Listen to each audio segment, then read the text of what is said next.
Bien, mis estimados amigos de nuestro canal de YouTube, Dani Santana TV, nos encontramos en un paraje maravilloso del Distrito Municipal de Las Lagunas. Las Lagunas es un distrito municipal de Moca, Moca que es un municipio de la provincia de Espaillá y Cacique pertenece a Las Lagunas. Y nos encontramos con una figura de gran conocimiento de la historia de este paraje importantísimo. Nos encontramos con Diógenes, pero nosotros de cariño, Diógenes Guzmán, pero nosotros de cariño le decimos Don Neno. Don Neno, cuénteme usted de Cacique, su adolescencia aquí, digamos, cuando usted tenía que decir yo 12 años, 10 años en adelante, por ahí, porque después de 10 años para atrás uno no se acuerda de muchas cosas. Cuénteme un poco de esa adolescencia, juventud. Bueno, en aquellos tiempos, sabe que la vida no eran como son hoy en día. En aquellos tiempos nosotros gozábamos de mucha libertad porque nosotros nos movíamos familiarmente. En aquellos tiempos no había ni siquiera aún mucha vivienda. Nosotros como jóvenes compartíamos los jóvenes juntos, hacíamos una vida familiar entre nosotros. No había mucha vivienda. En ese entonces, digamos que de la entrada de la laguna para acá, que convierte en Cacique, a que usted recuerde en ese tiempo que estaban sus padres, sus hermanos, ¿cuántas viviendas había acá? Había aproximadamente como 7 u 8 viviendas nada más. 7, 8 viviendas Sí, en más de unos 4 kilómetros cuadrados. así mismo es, así mismo era. ¿Y cómo se hacía en ese tiempo? Bueno, La escuela, ¿cuáles eran los amigos? Porque no había gente. bueno, tú sabes que siempre aparecen, por lo menos aquí próximo a nosotros vivíamos, habían dos viviendas juntas y ahí compartíamos los Jiménez, Los Jiménez, que es sí, una familia también icónica de acá, de Cacique, claro, de y, Las Lagunas. la familia de Don Chilo Bueno y la gente de Marianío y Cuninga, esas tres casas, era que hacíamos el ambiente entre todos, porque pues ya teníamos que trasladarnos a una larga distancia para encontrar otra vivienda. Y que en ese tiempo, Neno, eran como que, digamos que sus padres, en este caso, digamos que mis abuelos, como que eran abundantes en la producción de niños, de hijos, porque Sí, se ¿ustedes produjo. cuántos son? Nosotros somos 11. 11, Sí, pero que la vecina más próxima que está cerca por ahí tenía 21. Tuvo 21 21, los Fello Pérez. los Fello, Pérez, Fello sí, Pérez, mi familia de los Pérez, esa tuvieron 21. 21. Sí, Y los niños entonces, y los buenos y los Jiménez, eso eran, eso tenían de 8, 10 y 12, porque en aquellos tiempos, imagínate lo que se pensaba nada más en tener hijos. no había televisión, no No había había nada, nada, no había con qué había entretenerse. que obedecer la palabra de Dios, Ah, multiplicarse. eso es así. Eso es así, Melanie. Entonces, don Neno, ¿cómo se desarrolló la adolescencia, la juventud? ¿Usted estudió los amigos con los cuales pues compartían ese tiempo? ¿Cómo se fue destacando? Mira, como en aquellos tiempos uno quizá tenía un amigo próximo, cerca, así, en aquellos tiempos nosotros vivíamos trabajando solamente agricultura, porque nuestro padre nos hacía levantar temprano y todo el mundo era a trabajar. En aquellos tiempos lo único que había era agricultura, todo el mundo lo que trabajaba era agricultura. Por lo menos la escuela aquí no tenían los cursos que se daban aquí, era apenas llegaban al tercero y al cuarto curso. Tercero y cuarto curso. Sí. ¿Dónde estaba la escuela? La escuela estaba ubicada ahí mismo en la Cruz de Cacique. ¿Dónde está actualmente? Sí. No, pero esperamos por parte. Estamos hablando de qué tiempo atrás, don Neno, sin entrar mucho en detalle de edad. Desde los años 50 hasta ahí. Y desde los años 50 la escuela El Cacique estaba ahí. Ahí esa no se ha mudado nunca de ¿Y ahí. cuándo fundaron esa escuela entonces? Hace muchos años que esa escuela está ahí. Todos crecimos ahí.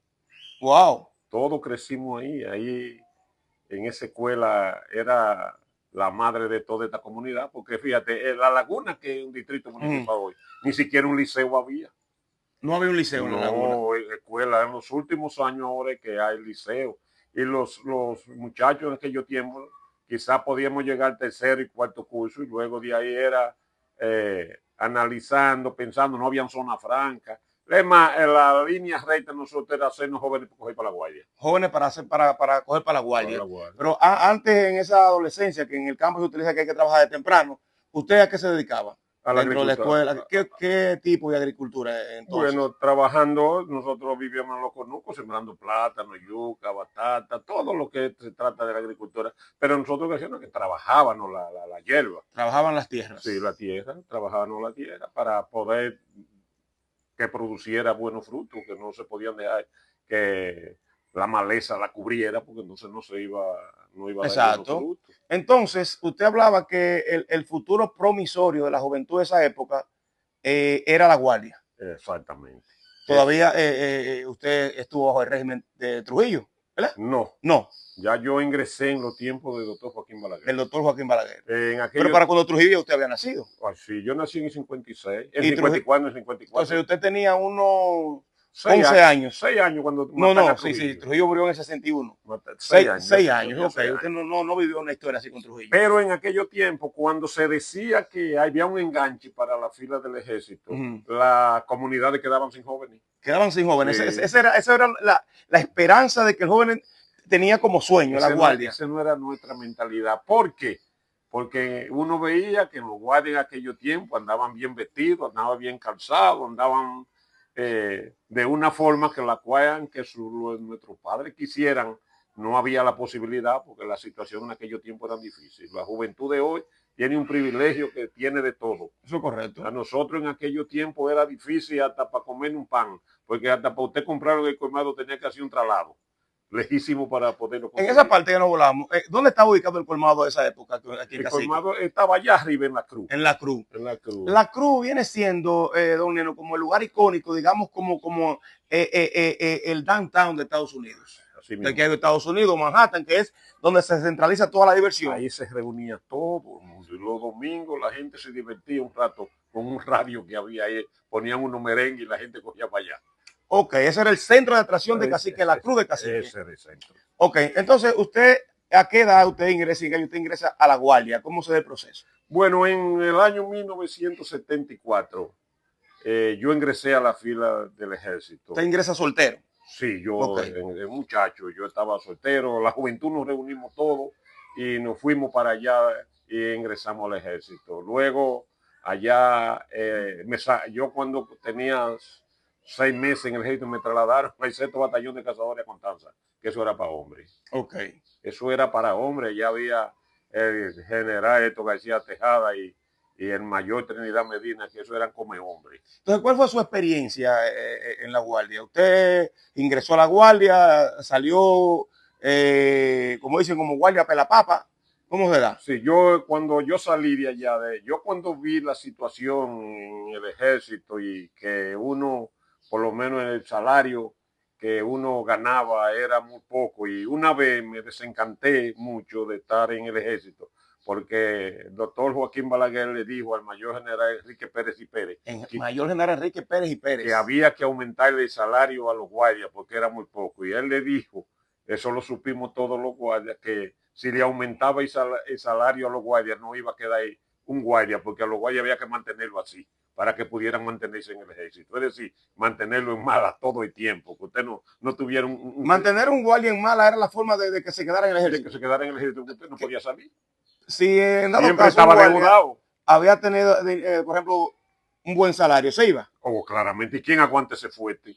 Y este cree que está seis guardias. Pero si lo aguantaban, don Neno, con un sueldo mísero, entonces con un sueldo más amplio se quedaba más fácil, entonces. No, lo que sucede era que tú sabes por qué se ingresaba todo el mundo a la fila del ejército. Sí. Porque usted allí por lo menos tenía 3 comidas que le daban a usted segura. Usted estaba allí aunque sea bien vestido, bien le calzado. Le daban lo que todo joven de esa época quería, un arma. Claro, o bien sea, usted estaba allí por lo menos bien uniformado, mejor dicho, usted estaba allí. Bien representado. Entonces, luego en el campo, usted decía, yo si arranco para el campo, yo vuelvo nuevamente para la agricultura a trabajar, ahí conozco con papá, mejor me quedo aquí y no tengo cojo el campo otra vez. Mi treñoña, me dan un par de pesos, hablando de un par de pesos. ¿Cuánto usted cobraba en esa época como guardia? Yo en la guardia cobraba 65 pesos. 65 pesos mensual. Mensual en él. Haciendo una evaluación, don Neno, de la actualidad, 65 pesos mensual de esa época, ¿qué más o menos era? Comparativamente con ahora, ¿qué se compraba? Bueno, yo te voy a decir, a la gente analiza esos puntos, pero ya yo tengo la experiencia que yo tengo, me he dado cuenta que en aquellos tiempos usted ganaba eso y eso tampoco daba para nada. Tampoco daba para nada. Entonces el dinero nunca ha dado, a menos que no sea mucho. No. Si tú ves la situación de hoy en día, tú ves el cambio que hay sobre el mundo. Sí. El mundo ha cambiado. ¿Por qué? Porque tú ves que en aquellos tiempos, ponte tú a pensar que el rico de aquellos tiempos, que era dueño de 500 hectáreas de tierra, tenía una casa de piso de madera, Lógico. tenía una casa de tabla de palma y era una cosa Los ricos de esa los época. ricos. Entonces, ponte a analizar, hoy en día el más pobre tiene una casa mejor que la que tenía el rico en aquellos tiempos. Entonces, 65 pesos. Sí, yo ganaba 65 pesos, pero ¿qué me pasa a mí? Que en el año 1976 yo salí trasladado de Constanza al Polvorín, A Polvorín. aquí en camino a Villamella. Bueno, ahí encontré un sargento, apellido Biné. Biné, que un hombre que es un apellido sonoro. Un sargento, le decíamos nosotros, y sargento Biné. Sargento Biné. Él trabajaba construcción y iba a hacer cosas a la casa de los jefes. De los jefes. Y uno buscando cómo botar el golpe, cómo barajar un poco. Yo se pegaba de él. Me pegué de él y él me enseñó a cómo alinear un blog, a cómo esto. Y yo cuando le cogí el ritmo, digo yo, ya yo encontré lo mío, de aquí voy para mi casa, pero ya yo sé lo que voy a hacer, porque entonces en aquellos tiempos había un problema, que no se trabajaba tampoco tanto blog, porque yo me hice maestro primero de carpintería. Porque que eso es madera. Eso es lo que la gente de lógico, no se construían blog. No, claro. No construirse blog, lo que se construyera madera y comenzamos a trabajar ahí madera con él, porque también yo aprendí ahí con ella cómo colocar los enlates para ISIN, como medilleto, como el otro, y luego de ahí cuando con él aprendí eso y entonces aproveché la oportunidad que me trasladaron entonces de allá, del Polvorín, me trasladaron a Moca y ya yo estoy en mi casa. Ahí lo trasladaron del Polvorín a Moca, aquí a la Fortaleza, sí, la 2 de mayo. Sí, y yo aquí en Moca, bueno, ya yo de aquí me puedo ir, porque acá está sin pasaje, yo llego a mi casa. Fácilmente a su casa. Entonces, usted decide desertar de la guardia. Bueno, ¿o pidió baja? No, no. Yo busqué la forma porque tío tiene un problema con respecto al ejército. Que si tú firmas hoy, mientras no se cumplan esos 4 años, tú no puedes irte, a menos que tú no hagas algo. Y yo tuve un inconveniente con una muchacha aquí en Moca que trabajaba en el comedor económico y por esa causa... ¿Y existía el comedor económico de esa época? Sí, en un tiempo Balaguer, sí. En el año 78, por ahí estaban aquí, había ya en eso estaba Antonio Guzmán. Antonio Guzmán. Cuando ahí yo en Moca, la muchacha de ella, una muchacha que trabaja en el comedor, tenía un hermano que pertenecía a la UPA y yo como guardia. Escúchame, don Neno, en un español que entendamos, ¿qué es la UPA de esa época? Eso era un partido que lo veían como partido comunista. Ah, ¿no? Ok. Entonces el muchacho era hermano de la muchacha que trabajaba en el comedor económico. Y yo me di cuenta que él andaba pegando a ficha y yo cometí un error, sí, porque yo le dije a la muchacha, mira, si el comandante se da cuenta que tu hermano pertenece a la UPA, a ti te van a botar del comedor. Entonces la supervisora del comedor lo que hizo fue que me reportó a la fortaleza. ¿Y qué reporte le hizo? Que yo sabía que ese muchacho pertenecía a eso, que ella no lo sabía, pero ya, tú me entiendes. Pero usted sí sabía, entonces lo reportaron a usted como que usted era como que cómplice, yo estaba tapándolo. Y bueno, entonces se decidieron, me dieron de baja. Y yo inmediatamente migré a mi casa porque yo tenía mucho interés. ¿A un soltero? Sí, yo estaba soltero. Soltero. Usted regresa ya a su casa, aquí a Cacique, de la casa de sus padres. Soltero. Sí. ¿Y de ahí qué siguió después ya salir de la guardia? Ya yo comencé a trabajar carpintería. A trabajar carpintería. Entonces comencé a construir viviendas. ¿Qué vivienda usted se acuerda de esa época que usted construyó a nivel de carpintería? Bueno, la primera casa que yo hice aquí fue la de Linares y Nena Chilo. Wow, Linares y Nena Chilo, una marca icónica ahí al frente. Sí, ahí comencé, hice esa. Luego de ahí bajé a la Manzana y te construí la casa de un tío mío. Y así me fui por ahí. Y luego de ahí yo he andado el país. ¿Qué lugar usted recuerda que ha transcurrido en la República Dominicana? Uy, santo Dios. Yo he trabajado como carpintero. Yo he trabajado como carpintero y albañil. Yo he trabajado en Villamella. Yo he trabajado en Herrera. Yo he trabajado en Asua, en Barahona. Yo estuve en el pueblo de Cito de Vicente Noble en los años 1974-76. ¿Y cómo usted fue haciendo esas conexiones? Fíjate cómo es el asunto. En la carpintería, la bañilería y eso, maestro constructor. Sabe que uno se traslada. Yo estaba trabajando en Los Ríos Y un arquitecto ahí, yo dormía cerca de su casa, me dijo, maestro, usted pudiera irse conmigo para Barahona, que yo estoy haciendo las ceras y los contenes. Y yo le dije, bueno, yo lo que ando es trabajando. Y me dice, pues vámonos para Barahona. Y ahí duré 2 años haciendo las ceras y los contenes de Pueblito Vicente Noble. Usted cuando era carpintero, ¿cuál fue la diferencia que usted notó en la paga entre la guardia y la construcción? No, del cielo a la tierra. Del cielo a la tierra. Del cielo a la tierra. Oye, una gente que por lo menos yo... Usted tumbaba 100 y pico al mes en la construcción. Cuando en la guardia eran 65 pesos. Eso no se sabe. Luego que usted en aquellos tiempos había otra ventaja también, que ya tú ibas a trabajar y que pintería a la casa donde tú ibas. Te daban tu desayuno, te daban tu comida, te daban tu café, te daban tu jugo. Y ya tú te estabas en esos días. Usted estaba ahorrando, era un 75% de la alimentación diaria, Claro, del consumo diario de un ser humano. entonces usted se sentía bien cuando usted hacía una bonita construcción, que la gente decía, esa la hizo fulano. Después, entonces, ¿cómo usted llega entonces, como decimos, de la carpintería, a meterle mano a lo que tiene que ver ya con la pegadera de blog a la construcción? ¿Quién le da la primera oportunidad de usted pegar blog? Yo aprendí con Biné, pero no con el sargento Biné. Ya yo sabía pegar los blogs, pero no tuve que irme a la escuela de formación general para luego yo graduarme como maestro. Usted se graduó como maestro constructor. Claro, la escuela entonces, graduarse como maestro de constructor, ¿era para la época como graduarse de arquitecto? Casi mente, no, la diferencia era un poca, porque usted tenía que aprender a leer los planos, usted tenía que saber todo cómo va, de la forma que iban las cosas, no como usted, muchos albañiles que lo que saben es pegar el blog. Usted tiene que saber hacer cálculos, usted tiene que saber de todo, que usted lo buscan para una casa. Los cálculos de, por ejemplo, cuánto la arena, cuánto de cemento lleva un metro, cuánto de cemento, cuánto de agua, un plato. Según la pared de metraje que lleva por metro, que uno va, dice, esta pared tiene 10 metros, coge 25 bloques de lineales, y por ahí tú vas a grabar, porque a veces hay casitas que tú la tienes que hacer y te dicen a ti, hazte un presupuesto y usted tiene que saber hacer su presupuesto para no quedar ahí abajo. Ok, entonces, donde no sabemos que los guardias, los constructores, más usted que anduvo el país, usted tuvo una vida de picoteo.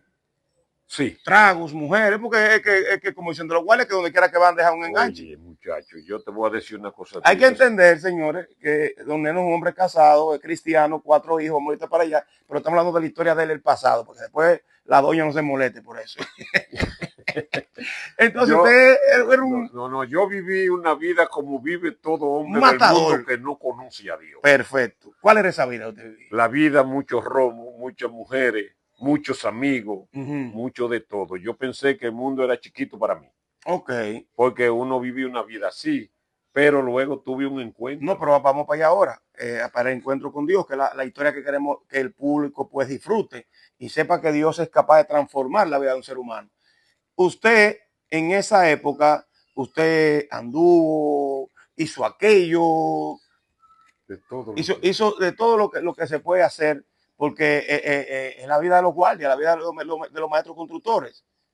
Entonces, en esa época, ya usted conoce a la actual esposa suya. Sí, en esos tiempos. ¿Usted la conoció aquí en Cacique? Sí, yo la conocí en Cacique. En lugar, ella es de La Manzana. De La Manzana. Y yo lo conocí. La Manzana, señores, miren, un paraje que también está prácticamente detrás de nosotros. Esa belleza que ustedes ven ahí, cruzan el río y de allá en la otra a la izquierda, por ahí está La Manzana. Entonces, se la conoce y de ahí procrean 4 hijos. Sí, 4 hijos. Está Adalgisa, está mi compadre, Junior, está Miguelina y está Isabel. Sí.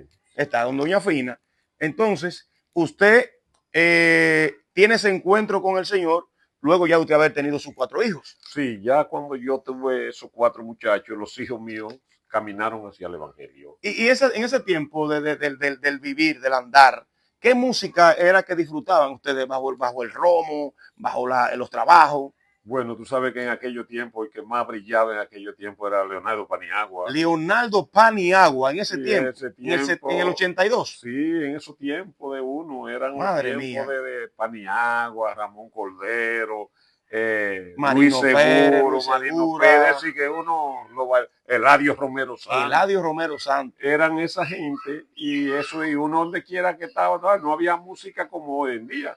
uno tenía que trasladarse de aquí donde hubiera un picó, como decíamos, Sí. eran los picó. Sí, sí, los don play, eso, que le ponían una vaina de vuelta ahí. Eso era lo que había. Eso era lo que había. Eso era que porque imagínate, entonces yo en... ¿Y cuánto costaba una botella de ron en ese tiempo? 1.40. $1 con 40 centavos. Sí. Digamos que destacar la marca de ese tiempo, ¿qué se tomaba? Bueno, Brugal, Carta Dorada. Brugal, Carta Dorada. Ahí Bermúdez, Barceló. Que esas son marcas todavía que estaban en la época, no con la modernidad de ahora, que es de todas clases, pero eran de la época. Esas eran las 3 marcas que se conocían. Entonces, en ese tiempo ya usted, ¿cómo llega al evangelio? ¿Cómo llega a ese encuentro con Dios? Un hombre que trabajó en la adolescencia en la agricultura, luego fue a la guardia, luego carpintería, luego maestro constructor y anduvo el país. Sí. Y luego tiene un encuentro con Dios. Nárreme esa parte. Mire, un día yo salí de mi casa y andaba siempre en mi andén y andaba, yo había tomado el día antes y luego seguí el próximo. Y si había encontrado otro día más, yo también hubiera seguido. Eso era lo que yo hacía. Usted bebía 7 días a la semana y era porque no había 8. No había 8, si había 8 también. También bebe. Sucede que mis hijas, los hijos míos comenzaron y se trasladaron a una iglesia evangélica que había. Sí. Luego, si me recuerdo, vinieron acá primero a traer la palabra. Ellos se iban a su iglesia y yo en la calle. Mi esposa también decide irse con las hijas a la iglesia y yo en la calle. Familia en la iglesia, hombre en la calle. Y yo en la calle. Una combinación desastrosa. Pero un día, un domingo, yo regreso a la casa y cuando vengo encuentro la casa cerrada. Y pregunto y dice que están toditos para la iglesia. Para la iglesia. Y digo yo, no sé. Un domingo te regresó. Un domingo. Pero chupado. No, eso fue un domingo ese día. No, sí. Yo estaba que no, yo no me podía parar. Borracho. Yo no podía hacer 4, como decía. Cuando me dicen que ellos estarán para el templo. Entonces yo dije, pero ¿y qué yo hago entonces fuera del templo? Si veo que mis hijos y mi esposa están todos para allí, el único que anda en la calle soy yo. Digo, yo me voy a llenar de valentía y voy a coger para allá también. Así se me dio borracho. Borracho, óigame, pero usted sabe, yo sé, había una campaña y cuando llego me dice, Aaron, cuidado, Aaron. No le tope, Aaron. Déjalo, no le tope. De ahí, Aaron. Me dice, estoy en vivo, señores. Me dice el pastor que está, dice, a ese señor que llegó allá, que pase por aquí. El pastor Víctor, ¿verdad? No, eso era el jefe del presidente del concilio. Ok. Tony Torres. Tony Torres. Sí, y cuando me dice él a mí, me dice, ven con papi, ¿tú quieres ver? Dios le mandó algo conmigo, me dijo. Y digo yo, pero ¿cómo? Que Dios me mandó algo con usted. Digo yo así. Dice, Dios quiere que usted se convierta de ese mal camino que usted lleva. Digo yo, pero yo no me atreví a acercármele a él. Usted estaba que se le hablaba arriba. Tenía que darle un hielo ahí para bajarlo. Lo emborrachaba, porque yo, oye, tú sabes cómo es el asunto. ¿Alrededor de cuántas botellas de romo usted se había tomado ese día? Yo como 4 o 5 botellas. Como 4 o 5. Y eso no era mucho romo para cualquiera. Yo también, cuando usted está en esto, usted no se jacta. Eso es como un río. Entre más agua le echan, más tira hacia abajo. Ok. Entonces, ese encuentro ahí. Tony Torres le dice que el Señor te manda un mensaje. Te manda un mensaje que te convierta, que te arrepienta. Perfecto. Y digo yo llegué a la casa, me acosté, medité y pensé que era mejor yo seguir mis hijos que seguir a Jerónimo. Que no podía dejar mi esposa y mis 4 hijos por el alcohol. Wow. Dejo el alcohol. Testimonio terrible. Dejo el alcohol y regreso con mi familia donde están ellos. Y a partir de ahí, hace 30 años. Ese domingo marcó la historia de encontrar una casa cerrada y usted decidió, pero los hijos míos y mi familia están en la iglesia, voy para la iglesia. Voy para la iglesia y no me he salido nunca de ahí, porque he visto la gloria de Dios derramarse sobre mí.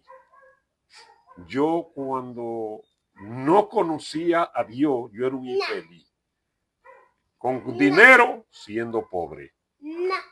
Y hoy sin dinero me encuentro rico porque Dios vive en mí. Wow. Oiga lo que te estoy diciendo. ¿Por qué te digo yo que con dinero yo era pobre y hoy sin dinero soy rico? Porque yo me levantaba con 2,000 y andaba buscando 2,000 prestados para echarme 4. No sé qué anda buscando prestado porque es un infeliz. Lógico, obviamente. Entonces hoy en Obviamente. día yo me levanto con 500 y me encuentro rico. De maravilla, porque la riqueza no es el dinero, sino usted tener a Dios entre su corazón. Y Dios lo ha bendecido Ah, no, con gracias al una Señor. gran familia, una grandes hijos que realmente son valiosísimos. Actualmente todos están en Estados Unidos en este momento. Mire, Melanie, yo le voy a decir Los una cosa. nietos. Yo le voy a decir una cosa a usted. Yo no puedo pedirle nada más a Dios, porque Dios me ha dado más de lo que yo me merezco. Ahora solamente toca darle. Yo te voy a decir una palabra a ti. Yo vivo, tú ves que yo vivo aquí, mis hijas, a mí me tienen de la siguiente manera. Ellas han dicho lo siguiente: papi dejó todo por nosotros y nosotros vamos a dejar todo por papi. Yo cuando veo y me reúno con mi familia, yo le doy gracias a Dios que después que yo conocí a Dios, yo pasé de muerte a vida. Yo me encuentro siendo un hombre rico. A mí no me falta nada. Yo tengo de todo. Yo cuando antes de llegar al Evangelio, yo andaba a pie. Después que llegué al Evangelio, yo he comprado motores, yo tengo mi vehículo propio, de baraté la casa y construí una casa nueva. Yo he viajado para los Estados Unidos con mis hijas y yo sigo en el Evangelio cada día más, porque el que quiera cambiar su vida, nada más tiene que buscar de Dios.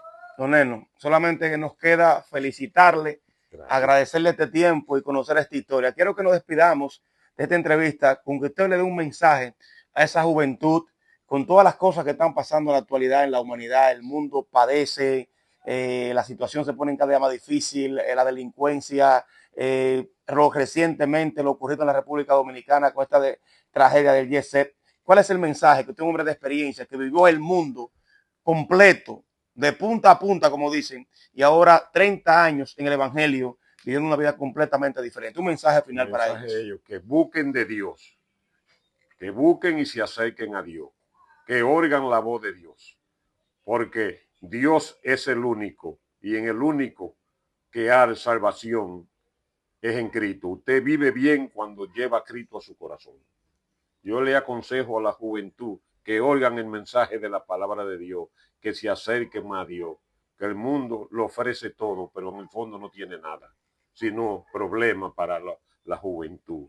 Mis hijas desde pequeñas buscaron de Dios y la bendición se han derramado sobre de ellos. Yo espero que así como Dios me ha bendecido a mí, que también lo bendiga a ellos, cada uno de ellos, que busquen de Dios. Excelente. Así que gracias. Ustedes suscríbanse a mi canal de YouTube, Dani Santana TV. Le presentamos esta historia, un borracho que Cristo cambió.